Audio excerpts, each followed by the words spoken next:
Part of our tour this year is we've added modular construction, and we're trying to address all the aspects of modular construction, from modular wall panel systems to modular skids to full-blown pods or shipping container modules for fabrication and location to any remote site. That's our focus for our tour. Some of the vendors that we have on tour are AES, which is a wall panel vendor. Kotler is their skid manufacturer, and then we have G-Con and Biologic Modular doing full shipping container type module applications to be shipped anywhere throughout the world.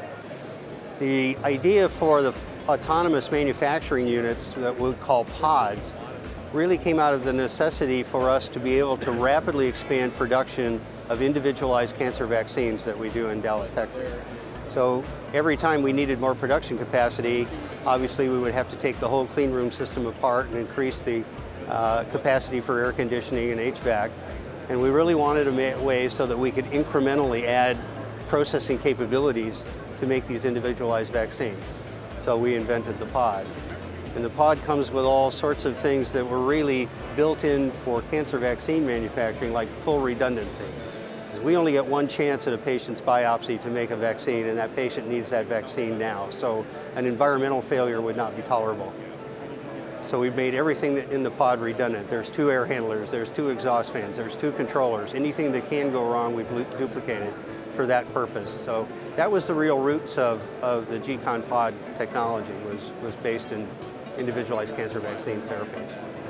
The question is, have there been changes made? I think there has been. A lot more people are focusing on smaller type shipping containers to control production and quality of making and delivering products throughout third world countries, even within universities where they didn't have that expertise, and it allows them to get into the market, maintain their intellectual property, and still not transfer that over to other companies. So I think that's been where we really see the innovation is from the biological side to the sterile. Really haven't seen an OSD, small shipping container type project, but I'm sure there will be one out there. There can be. So it's more to keep the intellectual property where you want it. We see a lot more in universities, like I said. So that's really a positive that it's expanding our market.